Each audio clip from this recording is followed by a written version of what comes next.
emosi apa, mau naik kucingku mau naik ke pundak gitu kan, tapi yang dicakarnya pinggangku, jadi ya luka lah gitu. Oke dah, lanjutlah. Tadi aku sudah baca ini sebenarnya, aku sudah baca yang ini. Tapi ini kan masih belum selesai nih kan buku poin-poin penting yang mau aku sampaikan. Mau sampaikan, aduh kayak kali aku. Oke. Aduh. Ada poin tunggu ya. Keringatan aku panas, bentar lagi mau mandi. Oke, dah. Oke, katanya gini, lebih jauh dengan tentang tantrum, ada sebabnya.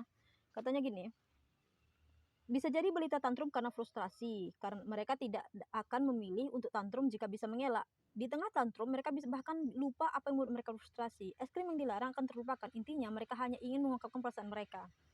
Aduh. Sedangkan aku kalau menghadapi tantrum, pada umumnya kalau aku capek, kayaknya emosi aja. Cuman karena memang aku orangnya diam aja kalau lagi emosi. Gak tersambut kan apa anak awak tuh mungkin kali aku sumpah serius sekali coy.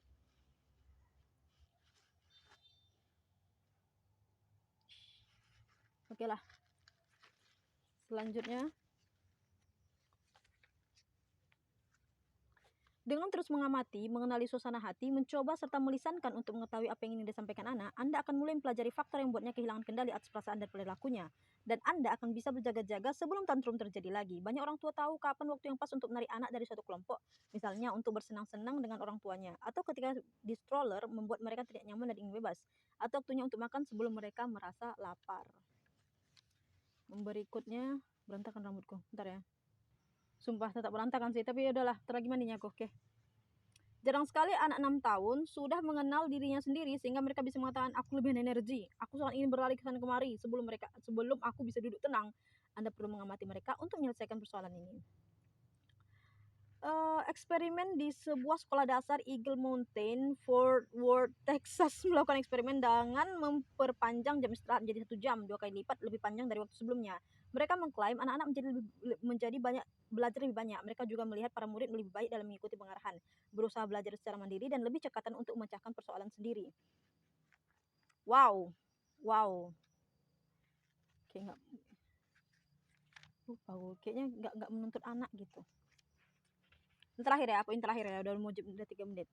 Ada begitu banyak faktor di balik rengekan dan lengketnya orang lain. Saya mengangkat studi kasus di atas bukan untuk mengatakan bahwa kondisi anak yang nyaris meninggal dunia merupakan alasan lumrah bagi lengketnya anak pada orang lain. Namun ketidakmauan bersikap peka terhadap perasaan dalam diri kita yang ditimbulkan oleh anaklah yang menghambat hubungan kita dengan mereka, mencegah kita mendapatkan keakraban yang kita inginkan, sehingga mengurangi kapasitas anak untuk bahagia. Memahami faktor pemicu kita dan anak-anak kita, serta untuk memperoleh pengetahuan mendalam tentang faktor-faktor yang melatari perilaku kita semua. Semua perasaan lengket pada orang lain, hantu di lemari, monster di bawah tempat tidur, perasaan sedih atau depresi akan bisa kita pahami setelah menemukan konteksnya. Meskipun konteks itu tidak gamblang, bukan berarti tidak ada. Langkah pertama, terima perasaan anak-anak. Ini akan membantu kita memahami perilaku mereka. Kedua, kita akan bisa bertoleransi terhadap hal itu sehingga kita lebih mampu untuk berkolaborasi dengan anak guna mencapai solusi untuk menempuh perubahan yang bermanfaat. Wow.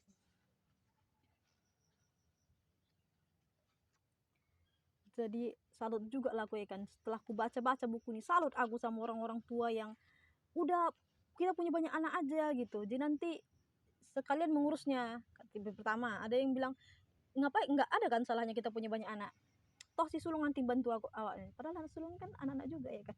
Anaknya juga gitu yang punya hak sebagai anak gitu. Bukan dia nggak punya utang tersendiri terhadap orang tuanya untuk mendidik adik-adiknya kan. Cuman kalau dia mau ya bagus, tapi kalau dia nggak mau nggak ada kan tuntutan seharusnya kan. Cuman ya salut juga lah aku sama orang tua yang kayak gitu. Cuman aku nggak mau ngurus orang lain, cuman karena orang tuaku punya banyak anak, jadi aku berkaca akan hal itu gitu. Tapi mungkin ya zaman orang tuaku mungkin itu sebuah hal yang lumrah punya banyak anak dan nggak peduli sama perasaan anaknya, nggak peduli sama sekali ya. Itu hal yang lumrah dan mereka merasa kayak syukur kau kulahirkan daripada enggak katanya. Nah, aku rasakan lagi baca buku itu. Ya udah aku selesaikan video ini. Oke, bye. Udah 5 menit.